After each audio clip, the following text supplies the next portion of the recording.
As a mom, I can't think of anything worse than having something tragic happen to one of my children.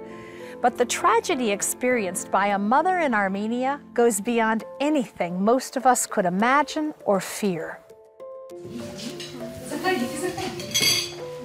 This is Gayan and her family. They have a nice, warm apartment in Vanadzor, Armenia. Not too long ago, though, they lived in a community of shipping containers, the kind normally used on a freight train.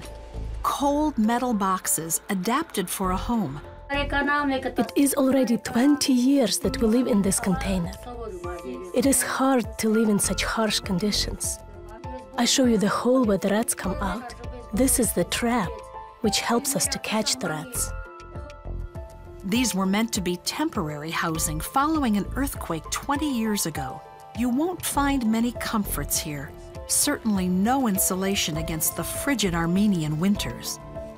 While it seemed like Gayan's living situation couldn't get worse, one cold morning she woke to the unimaginable. Her 7-month-old baby was not moving or crying, his body covered in blood. The realization slowly came to her. Her son had been attacked and killed by rats. I saw my baby covered with blood. It was a terrible night, a horrible night. You might wonder, why didn't the baby cry out? We were told the rats have something in their saliva which stuns their prey.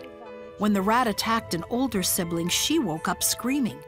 As a result of the physical and mental trauma, she suffers from epileptic seizures. As Gayan was suffering through the grief of burying her baby, she was desperate to find a better home for the rest of her children. She went to the government offices many times and pleaded for help, but she could get no assistance. In desperation, she went to a nearby church where she met Pastor Raphael. I was shocked. I couldn't believe something like this could happen in our town. It made me cry. We sent food and clothes to her children right away. They had nothing to eat. It's amazing to see how God heard Gayan's cries and provided an answer from halfway around the world. She didn't know, but at that time, Orphans Promise was seeking to partner with a godly ministry in Armenia, and we found Pastor Raphael's church. Because of that connection, Gayan's situation has changed dramatically. She has a safe home and enough food for her children. Orphans Promise provided her with a small business, raising and selling chickens and eggs, and she hopes to add a cow to her little farm soon. Gayane used to ask, "Why are you helping? You are not our family." When she found out we were Christians, she said, "I want to know God who make you do these things. I want to know Him personally." Gayan is a light in her community. She wants to share her faith with others because she knows it is God and faithful believers who have made a difference in her life. I have my comfort in the Lord.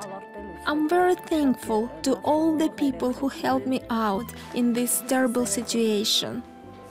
After caring for Gayan's immediate needs, Orphans Promise went back to assess the container community.